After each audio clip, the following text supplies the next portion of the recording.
ஏன் திகைக்கிறீர்கள்? எது எது நடக்காது என்று கருதினீர்களோ அவையெல்லாம் நடக்கிறது என்றால்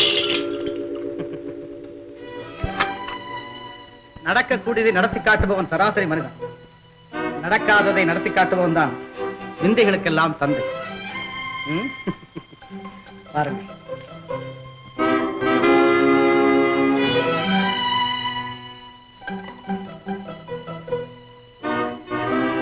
அடிமையாக வந்திருக்கும் உமக்கு என் அரியாசனத்திற்கு பக்கத்தில் சரியாசனம் தருகிறேன். அமரும் போதாவது அன்போடு அமருங்க.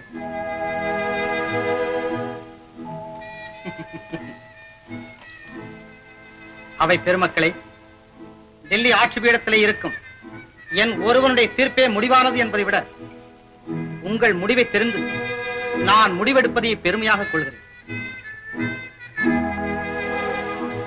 மன்னிக்கும் மனப்பாங்கோடு கோரி மன்னருக்கு குறைந்த தண்டனை என்ன வழங்கலாம் என்பதை கூற வேண்டுகிறேன்.